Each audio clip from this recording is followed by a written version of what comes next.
நம்ம ஒரு வானலியில் தண்ணி ஊற்றிக்கோங்க.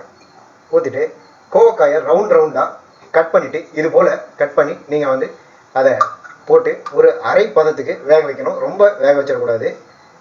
அடுப்பையும் சிம்மில் வச்சுட்டு ஒரு 10 நிமிஷம் மூடி போட்டு அந்த வானலியை மூடி வச்சுருங்க. ஒரு அரை பதத்துக்கு வெந்த உடனே 10 மினிட்ஸ் கழித்து அதை எடுத்து தனியாக தண்ணியை வடிகட்டிட்டு எடுத்துருங்க. இப்போ வானலியில் ஒரு 3 ஸ்பூன் எண்ணெய் ஊற்றி அதில் கடுகு, உளுத்தம்பருப்பு, கடலைப்பருப்பு போடுங்க.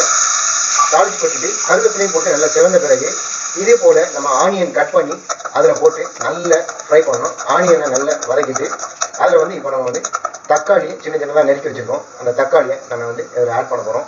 தக்காளியும் இந்த ஆனியனையும் போட்டு நல்ல ஒரு வதங்கணும். நல்லா கிளறுங்க.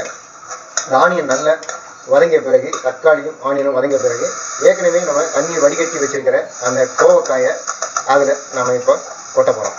கோவக்காயை தண்ணீர் வடிகட்டிட்டு அதில் அப்படியே அந்த வானிலையில் கொட்டிட்டு நல்ல கிளறணும்.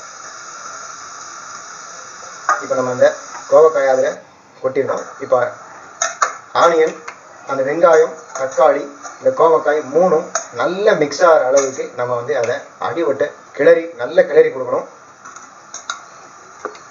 நல்ல கிளறிய பிறகு அதில் வந்து நம்ம ஒரு அரை ஸ்பூன் மஞ்சள் தூள் ஆட் பண்ணுறோம்.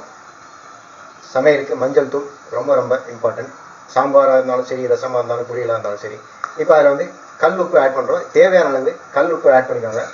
எவ்வளோ தேவையோ அவ்வளோ ஆட் பண்ணிக்கோங்க.